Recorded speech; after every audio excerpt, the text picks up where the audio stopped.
Yeah. David Graeber, he was an amazing man. There's no two ways about it. And he was a great inspiration to me. Honouring that ordinary person who was a mate, who was a laugh, who wanted to go down the pub and be like everybody else. David taught us to think, David taught us to dream, and David was a man of inspiration. And may we perform, may we play, may we remember David with a big smile and a big heart. Thank you.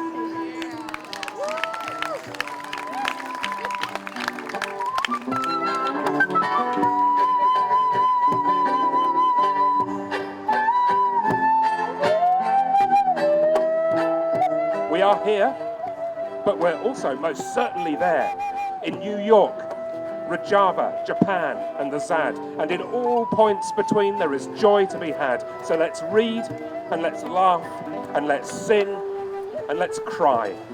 And we'll all get to say both hello and goodbye on this wonderful day as we gather in care.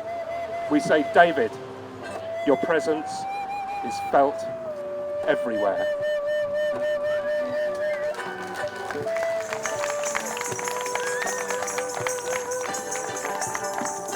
Everyone who knew him said he was a funny, brilliant and completely charming man. And what was incredible is the immense humility he had, no matter how simple or may appear at first question may have been silly. He took the time to engage and to explain. Direct action is ultimately the defiant insistence on acting as if one is already free. Consumer debt is the lifeblood of our economy. All modern nation states are built on deficit spending. Debt has come to be the central issue of international politics, but nobody seems to know exactly what it is.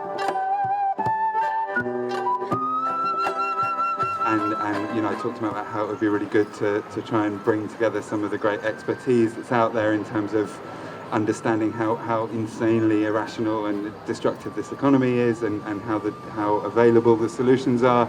He sent out an email, said the title was XR Needs Brains, and that was with typical sort of like tongue-in-cheek. He wrote bullshit jobs over there, and for 6 years, every single Saturday and Sunday, he would take when taking a break from his writing, he would just walk those 200 meters down, and we would chat for sometimes an hour, sometimes less.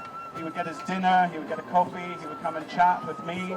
Each day we would go for a walk and we will meet people every 2 meters, and it was just really like an amazing community. I just wanted to say thank you, David, and in your memory we'll all continue making each other together in care and freedom. I pray that we can all take all those lessons forward in the creativity that we show in the face of these immense challenges that the world faces right now. But it will be a lesser place without him. So thank you, David.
first met David Graeber in Parliament Square, and I wanted to tell him that my dream was to start mass civil disobedience. And I went up shyly to talk to him, and he told me he was not very well and he was feeling very grumpy. So I didn't bother him with it that day. And what I understood from David was that he really liked to be an ordinary rebel. He was up for stuffing envelopes with the rest of us. He didn't want a special place. And so honouring that ordinary person who was a mate, but also honouring him as a great soul, as a great spirit. We need people on the left like that inspire us and hold our tradition of resistance and hold our memory and can educate us and inspire us and teach us where to look for ourselves and where to find ourselves. And I think of David in that way, but also honouring him as a great soul, as a great spirit, as a beautiful man who could channel genius and inspire so many of us with his intellect and his knowledge. When we were in Parliament Square, we shouted his name out 3 times, and I just wanted to do that again. David Graeber! David Graeber! David Graeber!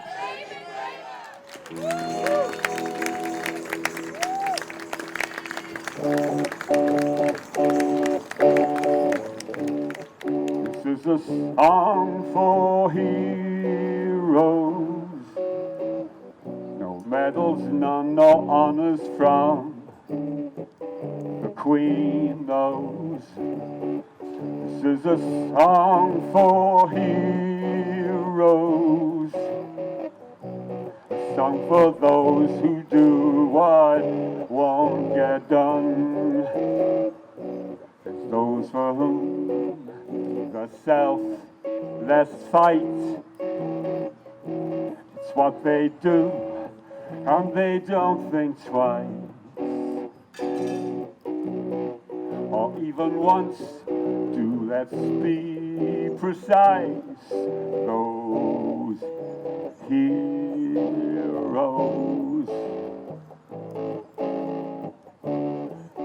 So one last time for heroes,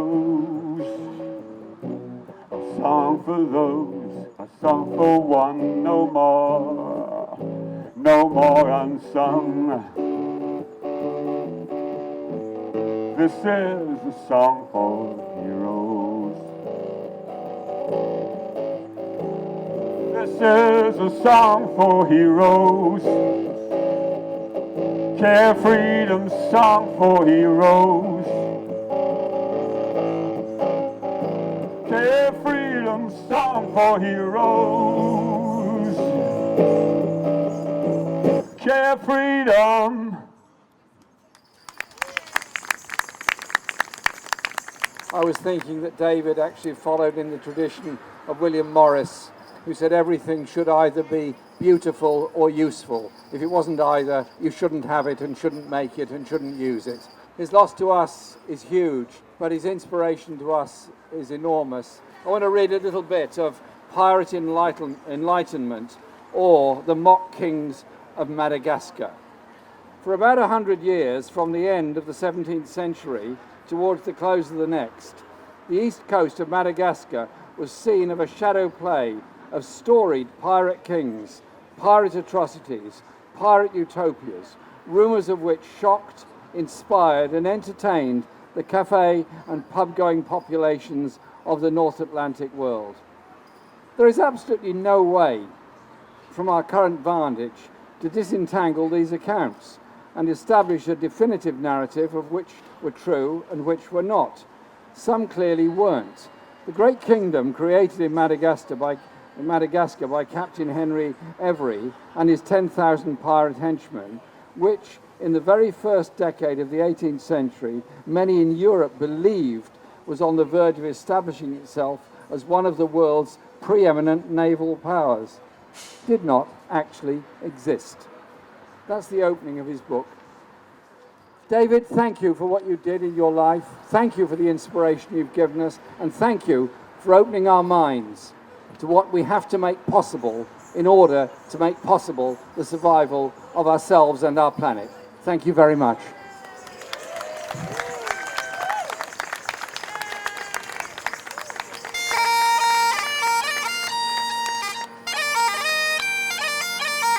I don't know if it's allowed, but if it were, grab your dancing partners now. Because 1, 2, 3, hey!